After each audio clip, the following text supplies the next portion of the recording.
नमस्कार साथियों, मेरा नाम है आर.के. सिंह। संस्कृति आईएएस यूट्यूब चैनल पे आप सभी का स्वागत है। आज एक बड़े ही गंभीर क्षेत्रीय मुद्दे की चर्चा करने वाले हैं।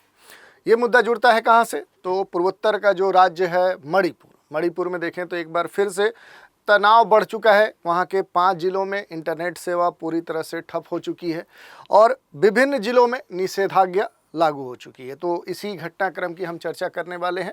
यहाँ से जुड़े हुए जो भी महत्वपूर्ण घटनाक्रम हैं उन पर हम बात करेंगे कि आखिर क्या मांगे हैं, क्या है जिसको लेकर इतना बड़े स्तर पे उत्तर पूर्व भारत में खास तौर पे देखें तो विरोध देखने को मिल रहा है। ये जो राज्य क्यों इस समय सेंसिटिव बना हुआ है और यहाँ पर कौन से समुदाय हैं जो खास तौर पे चर्चा में हैं, जिनके कारण से ये पूरी जो घटनाक्रम है वो देखने को मिला है। तो इसके संदर्भ में पूरे घटनाक्रम को जानने समझने का प्रयास करेंगे। क्या प्रशासनिक चुनौतियां हैं उन पर हम संक्षिप्त रूप से बात करेंगे। इंटरनेट बंद करने को लेकर संविधान में क्या उल्लेख किया गया है, आर्टिकल जो 19(1)(a) है वो क्या कहता है, इसके संदर्भ में 19(2) क्या कहता है, उस पर हम बात करेंगे। इसके अलावा ये भी बात करेंगे निषेधाज्ञा और धारा 163 है, कर्फ्यू है, वो यहाँ पर लागू कर दी गई है। तो उसके बारे में हम जानने समझने का प्रयास करेंगे। इसके अलावा जाति जो संघर्ष वहाँ पर देखने को मिल रहा है उसके पीछे आखिर हिस्टोरिकल जो बैकग्राउंड है वो क्या है। मैतेई बनाम जो कुकी का मामला है, आखिर वो मामला क्या कहता है। और ख़ास तौर पे देखेंगे कि जो ये दो समुदाय हैं आखिर इनकी क्या ज्योग्राफिकल लोकेशन है इस पूरे मणिपुर क्षेत्र में, किस क्षेत्र में ये लोग मुख्य रूप से वहाँ पर रहते हैं, किस क्षेत्र में इनका अधिवास है, कहाँ से ये सबसे अधिक संबंधित है, और राजनीतिक जो उथल पुथल है उसके संदर्भ में, और राष्ट्रपति शासन की जो व्यवस्था है क्यों चर्चा में है, विपक्ष लगातार क्यों कटाक्ष कर रहा है, प्रधानमंत्री ने क्यों चुप्पी साधी है, यहाँ के मामले के संदर्भ में ये मुद्दा खास तौर पे चर्चा में है। और इसके क्या समाधान हो सकते हैं कि यहाँ पर फिर से एक बार शांति स्थापित की जाए, इस तरह के जो भी तनाव की स्थितियाँ हैं उनको समाप्त किया जाए, जो भी कह सकते हैं कि जाति संघर्ष हो रहे हैं उन पर रोक लगाई जाए। और जो दो समुदाय हैं, मैतेई जो समुदाय है उसका परिचय हम लेंगे कि आखिर मैतेई जो समुदाय है क्या, इसकी क्या विशेषताएं हैं, इनकी क्या मांगे हैं। और ठीक इसी तरह हम बात कर लेंगे जो कुकी समुदाय है, इसके बारे में हम बात करेंगे, इनका परिचय देखेंगे, इनकी क्या विशेषताएं हैं, क्या इनकी चिंताएं हैं, इनका क्या प्रभाव है, विभिन्न स्तरों पे इनके बारे में जो भी जानकारी है उसको हम देखेंगे। तो ये सारे विषय हैं जिन पर एक एक करके संक्षिप्त रूप से हम बात करने वाले। चलिए स्टार्ट करते हैं सेशन को। मणिपुर में दोबारा भड़की हिंसा, जाति तनाव, इंटरनेट बंद हो चुका है, संवैधानिक चुनौतियां अब खुलकर सामने आ चुकी हैं। तो इस तरह के जो मुद्दे हैं उन पर हम बात करेंगे। और ये जो न्यूज़ है आज खास तौर पर चर्चा में है क्योंकि बड़े स्तर पर देखें तो मणिपुर में फिर से एक बार तनाव की स्थिति बन गई है। कई सारे ज़िले हैं जहाँ पर पूरी तरह से जो संचार व्यवस्था है वो ठप हो चुकी है। कई सारे ज़िलों में निषेधाज्ञा लागू हो चुकी है, कर्फ्यू लागू कर दिए गए हैं। और उत्तर पूर्व भारत का ये जो सबसे महत्वपूर्ण राज्य है ये इस समय खास तौर पे सेंसिटिव है, संवेदनशील स्थिति में बना हुआ है। और एक बार बड़े स्तर पे जाति जो तनाव है, जो संघर्ष है और राजनीतिक जो अस्थिरता है उसकी चपेट में पूरी तरह से जो मणिपुर है अब ये घिर चुका है। और इसी कारण से ये इस समय समाचार में बना हुआ है।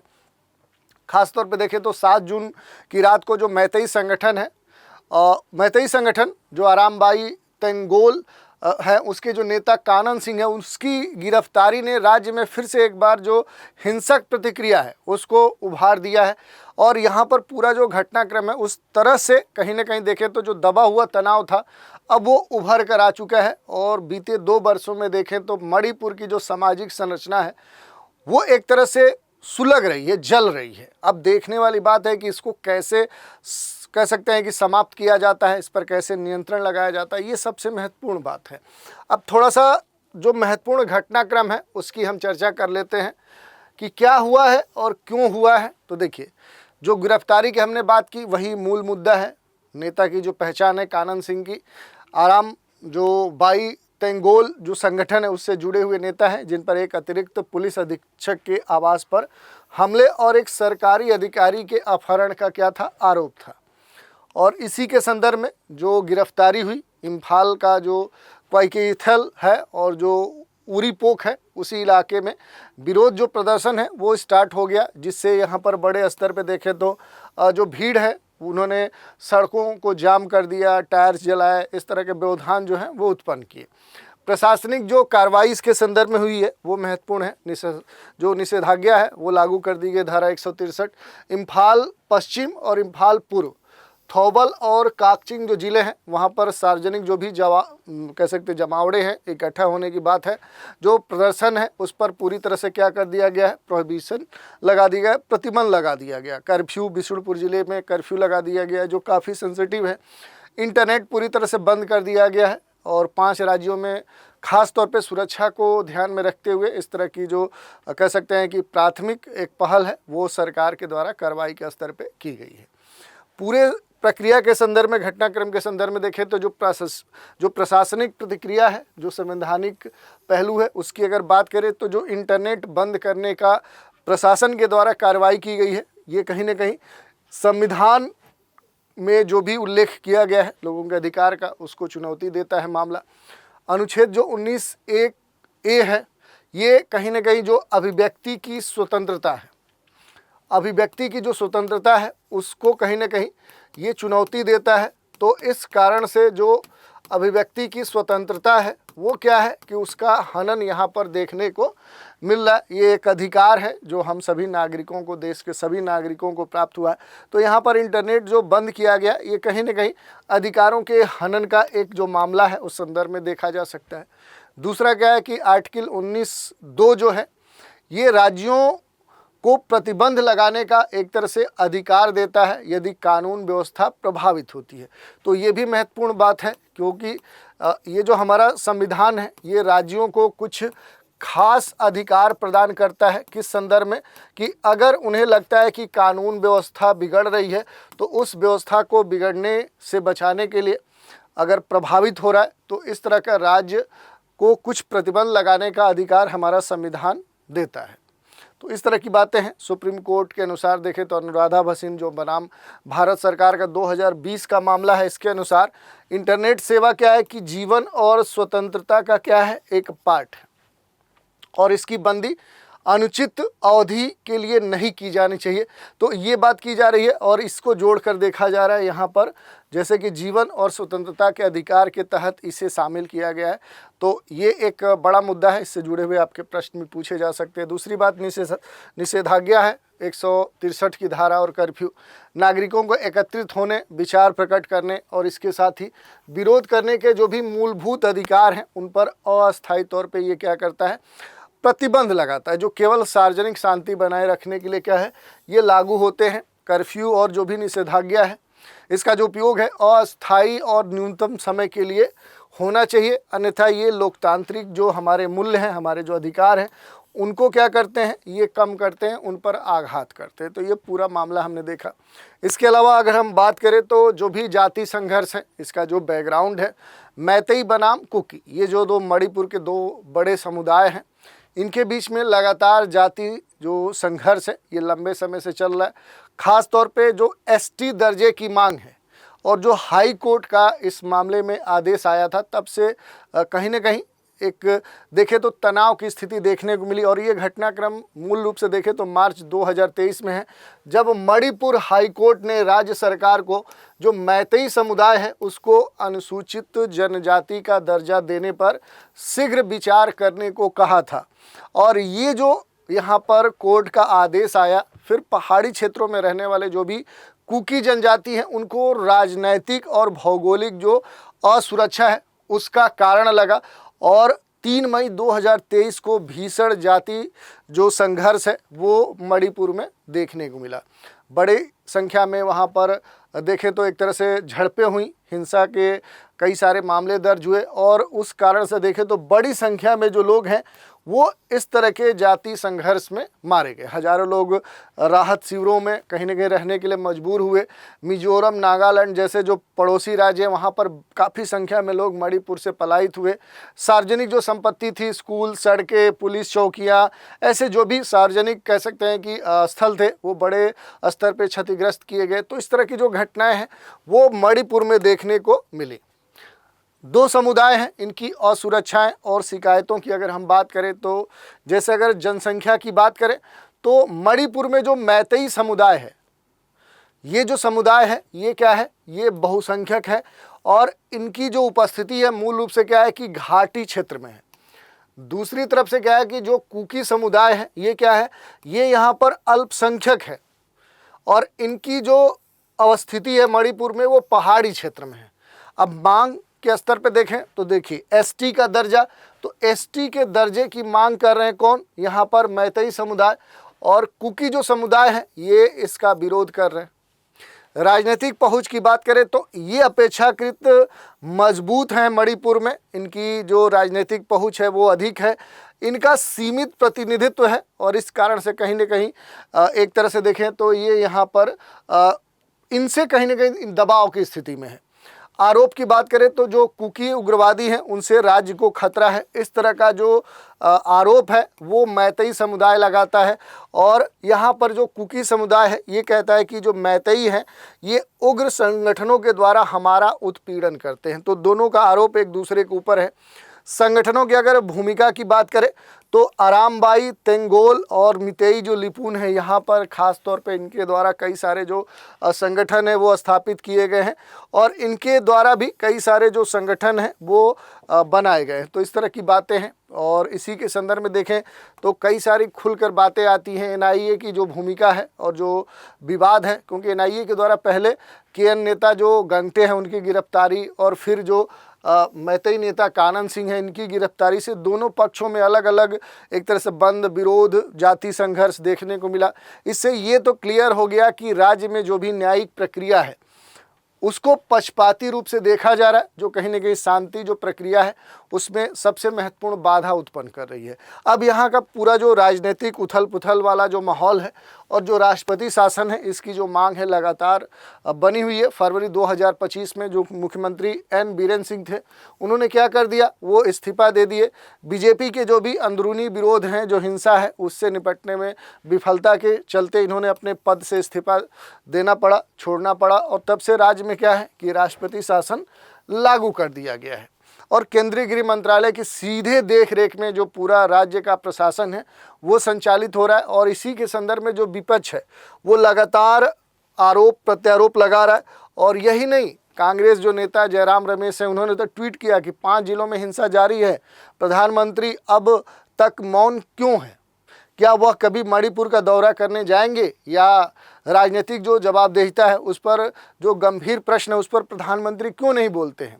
राष्ट्रीय एकता, आंतरिक सुरक्षा का जो विषय है उस पर प्रधानमंत्री खुलकर मणिपुर के मामले में क्यों नहीं बात कर रहे।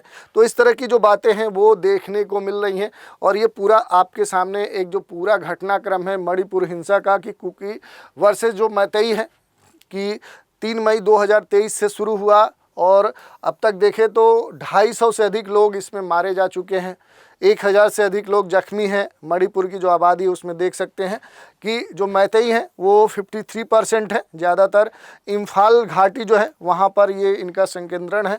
नागा और जो कुकी हैं ये 40% के आसपास है, ज़्यादातर पहाड़ी ज़िलों में ये रहते हैं और इनका जो वितरण है वो यहाँ पर दिखाया गया है। अलग अलग जो गुट हैं, इनके कई सारे जो संगठन हैं वो इस समय मणिपुर में एक्टिव है।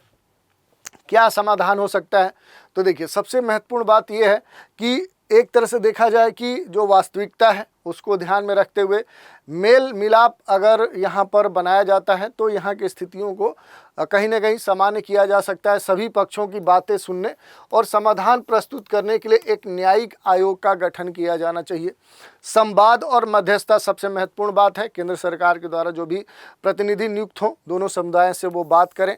पुनर्वास जो नीति है कि जो विस्थापित हुए हैं इस तरह के दंगे संघर्ष में उनके लिए समुचित व्यवस्था सुनिश्चित किया जाए, सुरक्षा की गारंटी ली जाए। सामुदायिक शांति जो भी परिषद है, कुकी, मैतेई, नागा जो समुदाय हैं उनके जो प्रतिनिधि है वो भागीदार होते हुए इसे गठित करें, एक परिषद बनाई जाए और इसके लिए वो काम करें। संवैधानिक जो स्पष्टता है वो क्लियर किया जाए कि एसटी दर्जे की जो मांग है उस पर संसद और राष्ट्रपति के द्वारा अंतिम निर्णय होगा या कैसे होगा, किनको ये दर्जा दिया जाएगा, उस पर क्लियरिटी होनी चाहिए। मैतेई जो समुदाय है खास तौर पे उसके बारे में अगर हम थोड़ा सा देख लें, उसका परिचय ले लें तो घाटी क्षेत्र में इम्फाल घाटी जो है मणिपुर का सबसे उपजाऊ और घनी आबादी वाला क्षेत्र है, वहाँ पर इनका संकेंद्रण देखने को मिलता है। सबसे अधिक मणिपुर में यहीं पर ये वास करते हैं। जनसंख्या इनका पहले हमने बोला कि 53 to 60% है। राज्य की कुल जनसंख्या में देखें तो ये बहुसंख्यक आबादी वाला समुदाय है। धर्म इनका मुख्य रूप से हिंदू है, वैष्णव समुदाय से संबंधित है। पारंपरिक सनामाही है। भाषा इनकी क्या है, मणिपुर है, मैतेई लोन, जो संविधान की 8वीं अनुसूची में क्या कर ली गई है, शामिल कर ली गई है। राजनीतिक प्रभाव की बात करें तो यहाँ पर इनका राजनीतिक जो प्रभाव है वो अपेक्षाकृत अधिक है। विधानसभा में ये बहुसंख्यक हैं। शिक्षा और संसाधन के संदर्भ में देखें तो ये अधिक शिक्षित और सशक्त हैं मणिपुर में बाकी समुदायों की तुलना में। और कई सारे इनके सहयोगी संगठन भी है, रामबाई तेंगोल है, मैतेई लिपून है। ये सब क्या है कि यहाँ के अधिकारों की मांग को लेकर सक्रिय संगठन है। मांगों की बात करें तो अनुसूचित जो जनजाति है, जो एसटी है, उसकी दर्जा का ये डिमांड बहुत समय से कर रहे हैं। मैतेई समुदाय चाहता है कि उन्हें एसटी में शामिल किया जाए ताकि वे भी आरक्षण और भूमि जो अधिकार है, जो सरकारी नौकरियां हैं, उनमें आरक्षण का लाभ प्राप्त कर सके। भूमि जो अधिकार है उनकी सुरक्षा के बारे में कहा गया कि जो भी घाटी क्षेत्र हैं वो सीमित है। पहाड़ी क्षेत्र में भूमि खरीदने की अनुमति नहीं होने के कारण वे खुद को सीमित महसूस करते हैं। इस तरह की बातें इनसे जुड़ी हुई हैं। और ठीक ऐसे ही अगर हम दूसरे समुदाय कुकी की बात कर लें तो जो कुकी है ये मणिपुर के जो पहाड़ी क्षेत्र हैं वहाँ पर ख़ास तौर पे केंद्रित हैं। इनकी जनसंख्या देखें तो 16 से लेकर 30% के बीच में है। अन्य जनजातियों के साथ कुल मिलाकर ये 40 से 45 हो जाते हैं। जैसे नागा है और भी जनजातियाँ हैं जो यहाँ पर रहती हैं। इनका जो धर्म है वो मूल रूप से ईसाई है, कुछ पारंपरिक धर्मों से भी संबंधित है। इनका भाषा क्या है, कुकी बोली बोलते हैं। राजनीतिक प्रभाव इनका बड़ा ही मणिपुर में सीमित है। और जो मजबूत अगर हम सामाजिक संगठन की बात करें तो इनका सामाजिक संगठन काफ़ी मजबूत है। शिक्षा और संसाधन की बात करें तो अपेक्षाकृत ये जो समुदाय है ये मैतेई से काफ़ी पिछड़ा हुआ है। पहाड़ी इलाकों में जो सुविधाएं हैं वो काफ़ी कम है। इस कारण से भी ये मूल जो कह सकते हैं शिक्षा या संसाधन से ये कहीं ना कहीं वंचित हैं। और कई सारे जो उग्रवादी संगठन हैं वो इनसे जुड़े हुए हैं। जैसे कुकी नेशनल जो आर्मी है, कुकी नेशनल जो फ्रंट है, ZRA है, ये सभी इन्हीं से जुड़े हुए इनके द्वारा संचालित संगठन है। इसके अलावा अगर बात करेंगे तो मैतेई को एसटी दर्जा देने का जो विरोध है, कुकी जो समुदाय है उसका ये मानना है कि मैतेई लोग भी पहाड़ी क्षेत्रों में भूमि खरीद सकेंगे, जिससे उनका क्या होगा कि भू राजनीतिक जो वर्चस्व है वो कमज़ोर हो जाएगा। चूँकि पर्वतीय पहाड़ी क्षेत्रों में मूल रूप से ये वास करते हैं तो ये इसका विरोध कर रहे हैं। उग्रवादी जो कार्रवाई है उसका जो ठीकरा है, क्योंकि कुकी जो संगठन है उस पर अक्सर सशस्त्र जो संघर्ष है, ड्रग्स की जो तस्करी है, अलगाववाद है, उसका आरोप लगाया जाता है, जिससे कहीं ना कहीं ये निशाने पर रहते हैं और ये इन सभी आरोपों का कहीं ना कहीं खंडन करते हैं। तो इस तरह के हमने पूरे घटनाक्रम की यहाँ पर जांच पड़ताल कर ली। इसके अलावा अगर आप देखेंगे तो इनका जो वितरण है डिस्ट्रिक्ट वाइज वो भी आप देख सकते हैं, किन किन डिस्ट्रिक्ट में कौन कुकी मैतेई कहाँ पर यहाँ पर रहते हैं। तो थोड़ा सा क्लियर यहाँ पर कर लेते हैं। जैसे देखिए अगर हम बात करें तो ये वाला जो रीजन है ये रेड कलर का है, ये क्या है कि मैतेई वाला ये पूरा क्षेत्र है। यहाँ पर थोम्बल, इम्फाल ईस्ट, इम्फाल वेस्ट, काकचिंग, बिष्णुपुर, ये सारा जो क्षेत्र है यहाँ पर मैतेई सबसे अधिक संख्या में रखते हैं। जबकि कुकी जो जोमी है वो यहाँ पर ये पूरा वाला जो क्षेत्र है वो यहाँ पर है। और दूसरी तरफ जो मैतेई नागा कुकी है ये आपको एक तरह से पूर्व और दक्षिण वाले पार्ट में देखने को मिलेंगे। इसके अलावा आप देखेंगे तो यहाँ पर ये वाला जो पूरा क्षेत्र है ये नागाओं का क्षेत्र है। आप देख सकते हैं ये ग्रीन कलर से दिखाया गया। सेनापति, उखरुल जो डिस्ट्रिक्ट्स हैं यहाँ पर नागा जो जनसंख्या है वो सबसे अधिक है। और ख़ास तौर पे देखें तो यहाँ पर मैतेई जो है वो सबसे अधिक बहुसंख्यक समुदाय के तौर पे उपस्थित है। कुकी 25% है और जो नागा है वो 15 के आसपास है, 15% के आसपास है। तो इस तरह से हमने देख लिया कि बेसिक जो भी इनकी यहाँ पर अवस्थिति है। इसके अलावा मणिपुर भारत के उत्तर पूर्व में देखें तो एक बड़ा ही महत्वपूर्ण छोटा सा राज्य है। लगभग 22,327 वर्ग किलोमीटर इसका क्षेत्रफल है। और मणिपुर की जो राजधानी है वो इम्फाल है। इसका जो नाम है ये ज्युंती राज्य भी था, जिसका वाणिज्यिक भूमि के तौर पे इसे जाना जाता था। इसके अलावा अगर हम बात करेंगे तो इम्फाल इस राज्य का सबसे बड़ा शहर है। दूसरे विश्व युद्ध में जापानी सेना से लड़ाई के लिए ब्रिटिश जो छावनी था उस रूप में ये जाना जाता है। मणिपुर की जो आबादी है उसके बारे में हमने पहले ही देख लिया कि यहाँ बहुसंख्यक मैतेई हैं और अल्पसंख्यक कुकी हैं। इसके अलावा आप देखेंगे तो मणिपुर में चांदी, बॉक्साइट, जस्ता जैसे जो खनिज हैं ये मुख्य रूप से पाए जाते हैं। तो एक तरह से देखें तो कुछ बड़े ही महत्वपूर्ण जो खनिज हैं वो यहाँ पर पाए जाते हैं। इस कारण से देखें तो इनकी आर्थिक दृष्टिकोण से इस राज्य का भी महत्व बढ़ जाता है। पहाड़ी ढलानों पर जाएंगे तो खेती भी पर्याप्त की जाती है और यहाँ पर एक दो राष्ट्रीय उद्यान है, जैसे केबुल जो लामजाओ राष्ट्रीय उद्यान है ये बड़ा महत्वपूर्ण है। सेंथरी हिल अभयारण्य है। कुमांग घाटी जैसी जो बड़ी वाइल्ड लाइफ सेंचुरीज हैं वो मणिपुर में है। मणिपुर के खास तौर पे देखें, मणिपुर जो नृत्य है उसके लिए मणिपुर देश दुनिया में प्रसिद्ध है। भारतीय शास्त्रीय नृत्यों में से ये बड़ा ही महत्वपूर्ण शास्त्रीय नृत्य है। इसके अलावा देखेंगे तो यहाँ पर सोन जो महोत्सव है वो मणिपुर का प्रमुख धार्मिक उत्सव के तौर पे जाना जाता है। इस दौरान सोन जो गोपाल हैं, देवी दुर्गा है, उनकी जो झांकियाँ हैं वो निकाली जाती हैं। तो इस तरह से मणिपुर के बारे में कुछ महत्वपूर्ण जो जानकारी थी वो हमने देख ली। इसी पर आधारित एक प्रश्न देख लेते हैं। निम्न में से मणिपुर की राजधानी क्या है? चुराचांदपुर, इम्फाल, थौबल, काकचिंग। तो ये प्रश्न था। इस प्रश्न का भी उत्तर आप हमें कमेंट के माध्यम से दे सकते हैं। तो आज के एपिसोड में इतना ही। आशा करते हैं एपिसोड से आपको जानकारी प्राप्त हुई होगी कि आखिर पूरा घटनाक्रम है क्या, मणिपुर का जो डेमोग्राफिक स्ट्रक्चर है वो क्या है, क्यों इनके बीच में आपस में तनाव हो रहा है, किन क्षेत्रों में ये रहते हैं, इनसे जुड़ी जो भी महत्वपूर्ण बातें हैं उन पर हमने चर्चा की। तो आज के एपिसोड में इतना ही। आप सभी हमारे साथ बने रहें, इसके लिए धन्यवाद।